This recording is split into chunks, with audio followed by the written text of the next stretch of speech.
ఆంధ్రప్రదేశ్‌కి చెందిన ఇద్దరు డీఎస్పీలు చక్రధర్రావు, శాంతారావు వీరిద్దరూ రోడ్డు ప్రమాదంలో మరణించడం పట్ల భిన్నాభిప్రాయాలైతే వ్యక్తమవుతూ ఉన్నాయి. ఈ మరణం వెనక కుట్రకోణం దాగి ఉందేమో అనేటువంటి అనుమానాలను కొంతమంది వ్యక్తం చేస్తూ విచారణ జరపాలి అంటూ డిమాండ్ చేస్తున్నటువంటి నేపథ్యంలో ఈ అంశం మీద మనం పూర్తి స్థాయిలో విశ్లేషణ చేసుకుందాం. ప్రస్తుతం మనతో పాటున్నారు ప్రముఖ రాజకీయ విశ్లేషకులు, ప్రముఖ సీనియర్ జర్నలిస్ట్ డివిఎస్ గారు. వారితో మాట్లాడదాం. సార్ నమస్తే. సార్ నమస్తే. ఆంధ్రప్రదేశ్కి చెందినటువంటి ఇద్దరు డీఎస్పీలు చక్రధర్రావు, శాంతారావు వీరిద్దరూ రోడ్డు ప్రమాదంలో మృతి చెందినటువంటి నేపథ్యంలో ఈ మృతి మీద భిన్నాభిప్రాయాలు అయితే వ్యక్తమవుతూ ఉన్నాయి.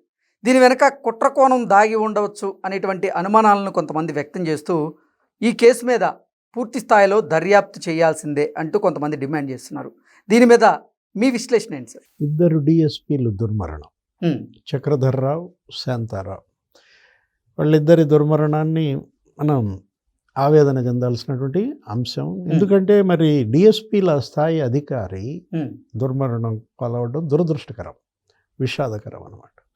అంటే ఇక్కడ ఆంధ్రప్రదేశ్లో ఏది జరిగినా మరి ఒక రకంగా ఆలోచించాల్సిన పరిస్థితి వస్తుంది.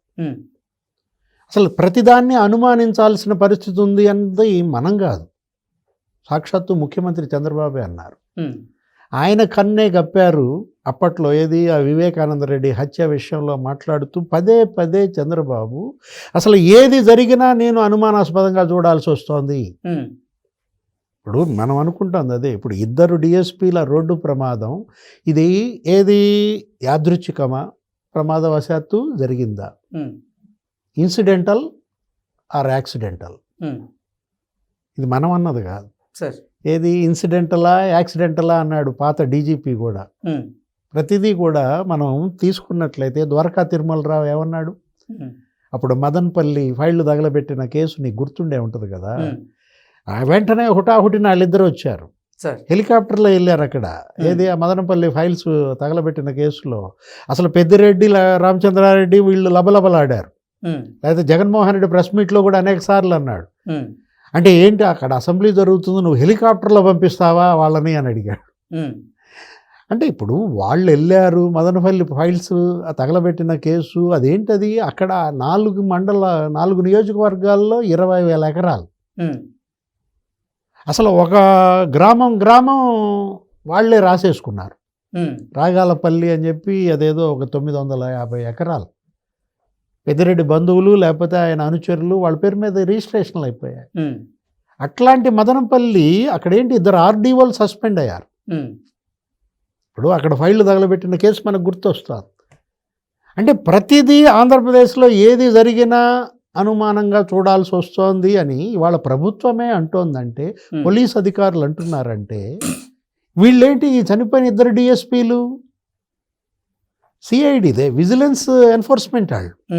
ఒకవైపేమో అనేక విచారణలు జరుగుతున్నాయి, అవినీతి కుంభకోణాల పైన సిట్లు వేశారు, అటు సిఐడి విచారణలు జరుపుతోంది, ఏసీబీ విచారణలు నడుస్తున్నాయి. విజిలెన్స్ ఎన్ని విచారణలు చేసింది? ఇప్పుడు ఈ చనిపోయినటువంటి వాళ్ళు విజయవాడ నుంచి వస్తున్నారు, హైదరాబాద్. విజయవాడ నుంచి వస్తున్నప్పుడు ఆ చౌటుప్పల్ దగ్గర జరిగింది. వాళ్ళు ఏంటి మరి డివైడర్ కొట్టుకున్నది వాళ్ళ యొక్క స్కార్పియో, అది ఎగిరి అవతల పడితే అక్కడ లారీ గుద్దేసింది అంటున్నారు. అంటే మనం అంటోంది అదే, ఏది ఇన్సిడెంటల్లా యాక్సిడెంటల్లా? వాళ్ళిద్దరు డిఎస్పీలు ఏ ఫైల్స్ ఉన్నాయి, వాళ్ళు అసలు ఏ పర్పస్కి విజయవాడ వెళ్ళారు, ఏ పర్పస్కి మళ్ళీ తిరిగి వస్తున్నారు. ఖైరతాబాద్లో ఇంటెలిజెన్స్ కార్యాలయం అక్కడ ఏదో మరి వాళ్ళు రిపోర్టింగు. ఒకవైపేమో ఈ దొంగలు, ఈ నేరస్తులు, హవాలా నెట్వర్క్, లిక్కర్ మాఫియా ఉంది కదా, వాళ్ళందరూ డెన్స్ ఎక్కడ, హైదరాబాదే కదా. ఇప్పుడు ఒక 7 డెన్లో ఏమో ఉన్నాయన్నారు. తాడేపల్లిలో ఒక డెన్, ఆ ల్యాండ్ మార్క్ అపార్ట్మెంటు, దానికి ఎవరో ప్రణయ్ ప్రసేన ఎవరో అతను ఇన్ఛార్జ్ అన్నారు. ఇక్కడ ఒక 5-6 డెన్లు అన్నారు. ఎక్కడ హైదరాబాద్లో ఆ డెన్ ఇన్ఛార్జీల పేర్లు కూడా రాశారు మొన్న ఏదో పేపర్లో కూడా. అటు జర్నలిస్ట్ కాలనీ దగ్గర ఒక డెన్ అని, లేకపోతే నానక్రామ్గూడలో ఒక డెన్ అని, ఇక్కడ జూబ్లీ హిల్స్లో ఒక డెన్ అని, అపోలో హాస్పిటల్ దగ్గర ఒక డెన్ అని, లేకపోతే అత్తాపూర్ దగ్గర ఒక డెన్ అని, నార్సింగి. అంటే ఇక్కడ హైదరాబాదులో లిక్కర్ మాఫియా, మనీ లాండరింగ్, లేకపోతే అట్టపెట్టెలు, నోట్ల కట్టలు, వీటన్నిటికి సంబంధించిన విచారణలు జరుగుతున్నాయి సిట్ ద్వారా. ఇలాంటి సందర్భంలో మరి ఇద్దరు పోలీస్ అధికారులు దుర్మరణం పాలవడం అసలు వెర్షన్ ఏంటంటే హైదరాబాద్లో మంత్రుల పర్యటనలు, ఆ మంత్రులు ఇక్కడ ఉన్నప్పుడు వాళ్ళ బస ఏర్పాట్లు, లేకపోతే వీటికి సంబంధించి అన్నీ వాళ్ళు చూస్తుంటారన్నారు ఈ బృందం మొత్తం. అసలు విజిలెన్స్ ఎన్ఫోర్స్మెంట్ అనేసరికి మనకు అనేక అనుమానాలు అన్నమాట. ఇప్పుడు మట్టి మాఫియా, విజిలెన్స్ విచారణ, గుడివాడ గడ్డం గ్యాంగ్, మట్టి మాఫియా నీకు తెలుసు కదా, ఎవరైనా కొడాలి నానియా, ఆయన ఒక 100 టిప్పర్లు కొన్నాడని అసలు అక్కడ మట్టి మాఫియా జగనన్న ఇళ్ళ కాలనీల మెరకేయటమో ఏదో ఉంది కదా, ఆ మెరకేసే దాంట్లో 1,12,00,000 ఎవరో దళిత యువకులు 16 మంది ఖాతాల్లో పడ్డాయి. మందా దివ్య అన్నారు, లేకపోతే మందా బెనర్జీ అన్నారు, ఏ పేర్లు కూడా వచ్చాయి ఆ మధ్య. విజిలెన్స్ రిపోర్టు నీకు పేపర్లో కొంత మీడియాలో చూసాం ఆ కథనాల్లో. వాళ్ళు ఏంటి 1,12,00,000 1,12,00,000 వాళ్ళ ఖాతాల్లో పడతాం, ఒకరోజు 36 లక్షలు, ఒకరోజు 66 లక్షలు, వాళ్ళకు నోటీసులు వచ్చాయి. ఇంత డబ్బు మీ దాంట్లో ఎలా పడుతోంది, మీరు ఐటీ కట్టండి అనో ఏదో నోటీసు వస్తే ట్యాక్సులు వాళ్ళు లబలబ. పొద్దున మా ఖాతాలో పడింది, సాయంత్రం తీసేశారు, మరుసటి రోజు తీసేశారు. ఏదో రామకృష్ణ సొసైటీకి ఆ డబ్బు బదలాయించారు, లేకపోతే ఏదో ఆక్వా కంపెనీ, ఏదో ఫిష్ ఫీడ్ కంపెనీలకు మళ్లించారు. అంటే వీటన్నిటిపైన విజిలెన్స్ దర్యాప్తు జరుపుతున్నారు. అక్కడే కాదు, గన్నవరం మట్టి మాఫియా, ఆయన 100 టిప్పర్లు కొన్నాడు వల్లభనేని వంశీ, అక్కడ కూడా విజిలెన్స్ విచారణ. అక్కడ ఏంటి, చెరువులు మింగేశారు. ఏదో సిద్ధాంతం చెరువు అని, ఆ చెరువు అని, మొత్తం 26 లక్షల క్యూబిక్ మీటర్ల మట్టి మాఫియా తరలించారు, అమ్ముకున్నారు. 22 లక్షల క్యూబిక్ మీటర్లు మట్టి, ఒక 6 లక్షల క్యూబిక్ మీటర్లు గ్రావెల్.